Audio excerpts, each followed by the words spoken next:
Welcome back, ladies and gentlemen. This is Knack. We do have live tournament action coming at you. It will be on Metalopolis. Jason and David, there are two good old-fashioned American name favorites now, going to be battling it out here yet again. We see these guys come up against each other several times in our previous tournaments. And I do have a co-caster and friend with me tonight. Windy, would you like to introduce yourself, brother? Hey guys, how's it going on? Thank you so much for having me on, Nick. I am Windy. I am currently working with ALT-Stracraft, hoping to make a career out of it. I do a couple other things, but thank you so much for letting me be here. Really love this game, love casting, love TvT. I think it's one of the most interesting dynamic mirror matchups. I think it lends itself to such a multiplicity of builds and different directions you can go from the minute that first supply depot goes down. Yep. I have to agree. And Jason and David are really phenomenal Terran players. Both these guys highly ranked masters. Phenomenal MMR from both of these guys. And it looks like so far mirror on the wall is what we're going to see for just a little while. But it's always fun to see where the first major deviation comes in. Yeah, well, the first deviation is already coming into play. David has not elected to wall off his wall. He's put his supply depot near his mineral line. Doesn't mean he won't wall off in the future. Doesn't mean, but it does give him the option to. He's probably going to go from some kind of bio play. Usually, when you wall off, you're going for some kind of 1-1-1 build, maybe mech build, or again, it could be just straight, Marine tank medevac. That's also a style that's played with Vikings mixed in, for air control, but. There's a couple different routes you can go from here, and I think just walling off or not walling off lends itself to a couple different things. Gas has gone down for both players, so 13 gas. It looks like a factory will come up shortly after this. You can really start seeing the deviation when the gas timing goes down, and even, like I said, right down from when that first supply depot goes down. It gives you an idea of what the player is doing. Right. Walling off, like I said, doesn't necessarily mean they're going to be defensive or all offensive, but it does lend itself to the possibility of 1-1-1 versus where not walling off does, because you don't want your opponent to scout you so easily. Right, I agree. Now, generally speaking, we see our Terran players who are going for cloaked Banshees tossing down their second gas right around the 2.5 to at minimum the 3-minute mark. And so it looks like that window is kind of passing Jason up, so I'm not going to expect cloaked Banshees from him quite, at least not in a normal timing, right? I mean, you could do it reactively, I guess. That works. But both of these scouts are going to go down here, it appears. Oh, Jason might escape. He does. Looks like David went the wrong direction there with his kiting. Yeah, well, David was locked in there. He had no choice. I really think he should have been as annoying as possible with that SCV. Or at least, plan to get out of there a little bit earlier. That way he wouldn't have been locked in, because that's... The SCV that's not on the map for Jason, he now has a lot of control with that. He can scout later on, and unless his Marine comes to take him out, let's see if Jason can react quickly enough. And that window is slowly passing, and Jason is gonna. Here he goes. He's microwaving that SCV, and it looks like it will not get away. Yeah. But I mean, whenever I play Terran, I always make sure my first SCV that scouts gets out.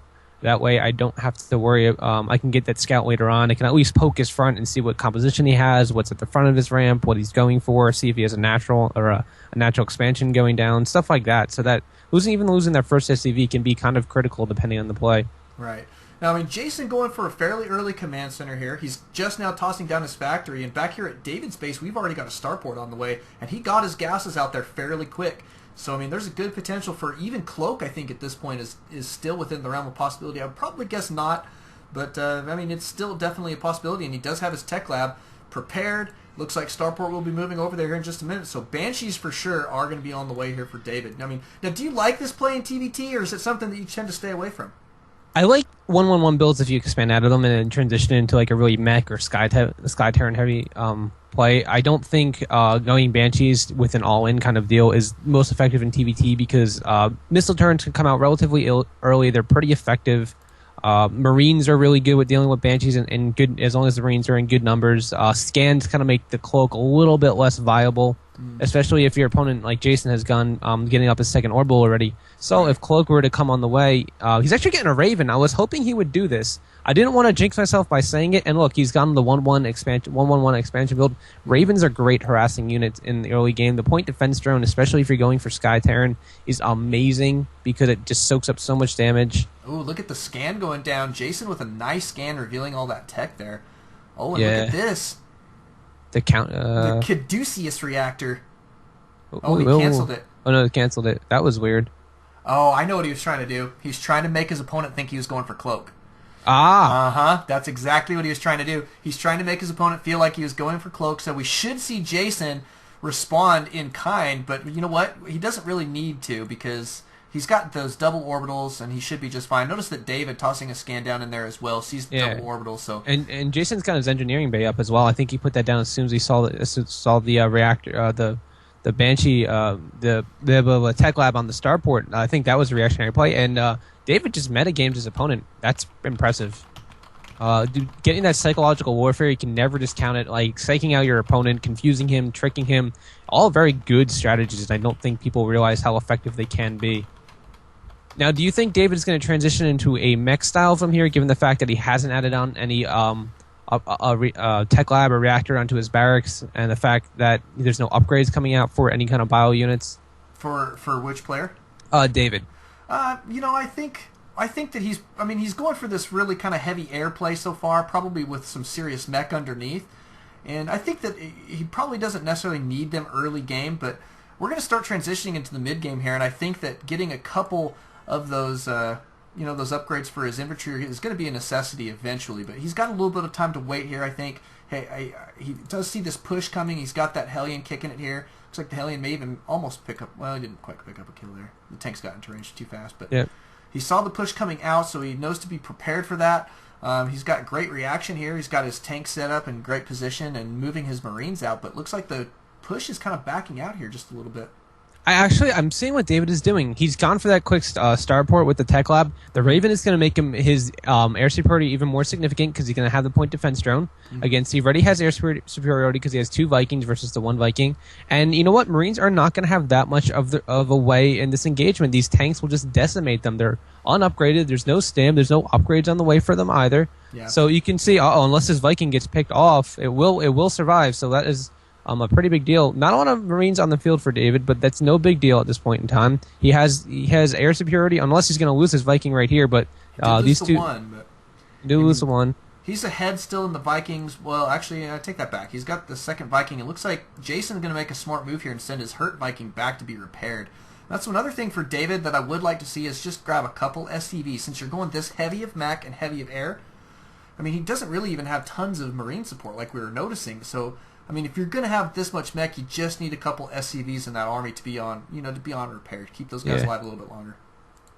Oh, and here comes the 2 Vikings. Does a point defense drone come down? Yes, it does, and that's going to be a big deal in terms of for David. He's able just to rain down upon the air army of Jason as long as he doesn't get in range of those of the Marines and out of range of the point defense drone. You can see that point defense drone has huge range, man. Look how long. That's pretty significant. It really is. And that scan going down here from Jason again, he wants to figure out what's going on in this base, but I mean, this tank setup here is phenomenal. This base is really under just phenomenal control from David. Now, the nice thing for Jason, though, is he does have a little bit of an advantage in the supply count, 83 to 77. Looks like it's starting to even out a little bit here, mostly because of what David's able to accomplish here with his air units. But yeah, I really think what he needs to do at this point is to lay down a reactor onto one of his barracks, have that build, keep pumping Vikings out of his starport, and then switch it over. That way he can get double Viking production. Right. And here comes a big push up from Jason. He's trying to pick off this tank. David not reacting in time. He's losing his tank and did not lose the point defense drone or the Viking or the Raven. But losing that tank's pretty big at this point in time, considering that this is like a tank-on-tank battle. He does have an advantage still, 42. Oh no, Raven dead! Oh my goodness, he just flew right over top of that missile turret there and just got annihilated. That was no good. Oh boy, he still had this. He still has a 1-point defense drone out that can take 17 shots, except from Marines, which will are bypassed by that. In that circumstance, but point defense drones, man, I think they're one of the most versatile. I guess deployment units in the game. That I guess they would call it ability, maybe even. They last so long, and as long as it's used in this way, it's using really defensively. It's staying a long time. It's not getting its energy used up with a big engagement. Attack at the natural too, though. Look at this, Jason moving in with some Marines here. Oh wow, did he? I guess he skirted them around. That's a really smart decision. Hellion is going to come out. A couple tanks and Marines. This is going to force the whole army of David to fall back out of position. Mm-hmm. This and he really didn't even lose that much. Although supplies are starting to even out. Looking at the worker count, 37 to 35. David does have the advantage despite the later expansion. Right. It's pretty significant. What I think David needs to do is really start to exert map presence on this. Looks like there was a drop in the main of Jason as well that was cleaned up. I think there was a medevac on the field for David. Now there is not.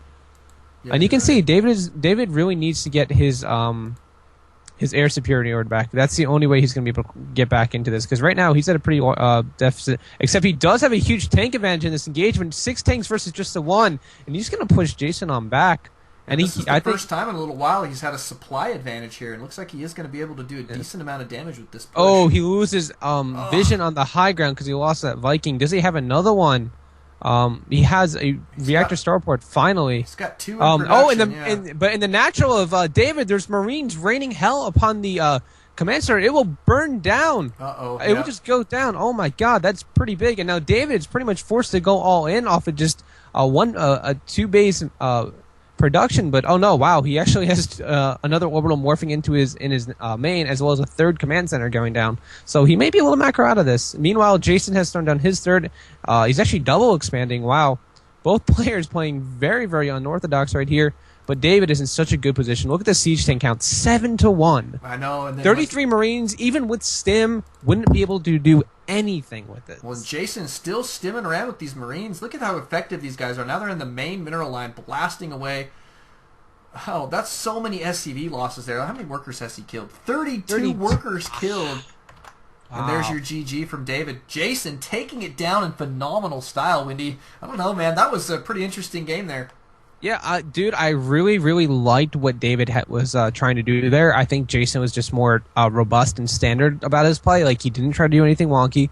I think if David had better conserved his units, made sure he didn't lose any of those Vikings, didn't lose that Raven, which had another 100 energy, I had noticed. It did have another point defense drone to throw down, which is huge.